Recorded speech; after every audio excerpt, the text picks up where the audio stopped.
Bom dia, gente. Vamos dar continuidade aqui falando a respeito das Américas, o tema que é tratado no nosso capítulo 5. Então, nós vamos falar um pouco a respeito de características físicas do continente americano. Então, a primeira delas é o clima. Como é que é o clima da América? O continente americano apresenta uma grande diversidade climática. Um dos motivos é a sua grande extensão territorial, no sentido norte-sul, latitudinal, assim possui quase todos os climas do planeta. Os climas também são influenciados pela geomorfologia do continente e pelas massas de ar e correntes marítimas que atuam na região. O mapa ao lado representa estes climas. Então vocês podem ver a partir da legenda que o continente americano, de uma forma geral, ele possui uma grande diversidade climática, justamente por esses fatores que foram mencionados aí: massa de ar, correntes marítimas e etc. Já o relevo da América, especificamente na América do Norte e América do Sul, apresenta semelhanças quanto à disposição das suas formas de relevo. No sentido oeste-leste, três grandes unidades de relevo: as grandes cadeias de montanha, as planícies centrais e os planaltos. Então, basicamente, o relevo da América é dessa forma que foi mencionada. Continuando aqui a respeito do relevo. Três regiões montanhosas determinam o contorno principal do subcontinente: a Cordilheira dos Andes, os planaltos residuais norte-amazônicos e os planaltos e serras do Atlântico Leste e Sudeste. Há entre essas regiões áreas de planícies formadas pelas três principais bacias hidrográficas. Quais são essas bacias, né? Bacias hidrográficas é um conjunto de rios e lagos que vão formar a questão da hidrografia de determinada região. Então, as bacias são a Amazônica, a do Orinoco e a do Rio Prata.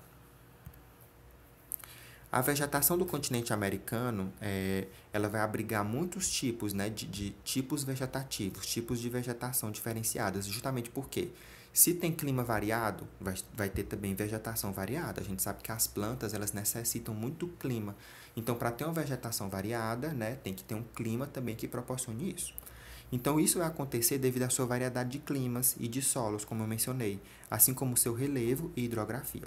No mapa ao lado, veja os tipos de vegetação do continente americano. Então, a gente pode ver que vai desde a tundra, que é um clima muito gelado, até floresta equatorial, pampa, pradarias, né? Vai ser cerrado, caatinga. Então, é bem diversificado a vegetação da América.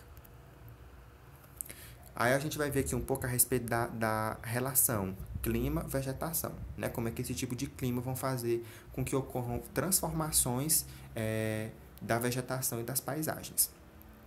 A diversidade de climas possibilita uma grande variedade de formações vegetais na América Latina, principalmente. As principais são: florestas tropicais e equatoriais se localizam em regiões úmidas e quentes; savanas, que localizam-se em regiões que apresentam duas estações bem definidas, uma seca e outra chuvosa, e também estações quentes; florestas temperadas, que localizam-se em regiões que apresentam as quatro estações bem definidas, temperaturas amenas e chuvas bem distribuídas; e os estepes, que são formações vegetais de climas desérticos e áridos, de regiões quentes e secas. Vamos falar um pouco mais aqui a respeito da hidrografia. A bacia amazônica é a mais extensa do mundo, sendo o Amazonas o de maior extensão e volume de água no planeta, né? No caso o rio Amazonas, com 6.296 quilômetros. A bacia Platina é a segunda maior do mundo em extensão. É a bacia de maior aproveitamento hidrelétrico da América do Sul e uma importante via de navegação na região. A bacia do Orinoco percorre 2.300 quilômetros com um grande trecho navegável e tem bom potencial hidrelétrico no curso superior. E os lagos, por exemplo, o Maracaibo, na Venezuela, e o Titicaca, localizado no altiplano que ocupa a fronteira entre o Peru e a Bolívia, a mais de 3.800 metros de altitude.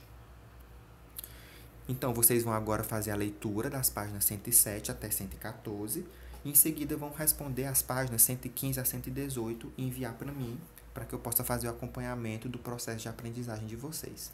Então, por hoje era só. Tenham um bom dia e bons estudos.